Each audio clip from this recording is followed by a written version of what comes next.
El Nino పరిస్థితులను సమర్థవంతంగా ఎదుర్కొనేందుకు తెలంగాణ ప్రభుత్వం ప్రత్యామ్నాయ చర్యలకు శ్రీకారం చుట్టింది. తక్కువ నీటితో పండే పంటల సాగుకు రైతులను ప్రోత్సహించాలని నిర్ణయించింది.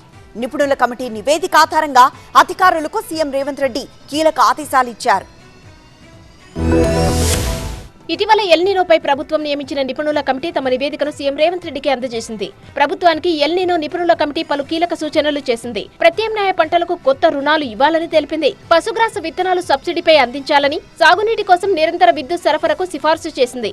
హైదరాబాద్ పరిసరాల్లో కూరగాయల సాగు విస్తరణ, రైతు బజార్లకు రవాణా సౌకర్యాలు కల్పించాలని కమిటీ విజ్ఞప్తి చేసింది. గ్రామీణ ప్రాంతాల్లో డైరీ యూనిట్లకు ఆర్థిక సాయం అవసరమని తెలిపింది. ఈ సందర్భంగా వర్షాభావ పరిస్థితుల్లో రైతులకు నష్టం వాటిల్లకుండా ప్రత్యామ్నాయ పంటల వైపు రైతులను ప్రోత్సహించాలని అధికారులకు సీఎం రేవంత్ స్పష్టం చేశారు.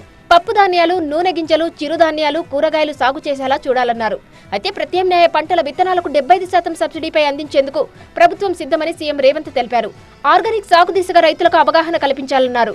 రైతులు పండించిన పంటలను నేరుగా కొనుగోలు చేయాలని ఎల్ నినో కమిటీ ఆధ్వర్యంలో అధికారులతో రైతులకు శిక్షణ ఇవ్వాలని సీఎం రేవంత్ ఆదేశించారు. ఇక తెలంగాణలో ఎల్ నినో తీవ్ర ప్రభావం చూపిస్తుందన్నారు నిపుణుల కమిటీ చైర్మన్ చిన్నారెడ్డి. వర్షాభావ పరిస్థితులకు అనుగుణంగా పంటలు వేసుకోవాల్సిన అవసరం ఉందన్నారు చిన్నారెడ్డి.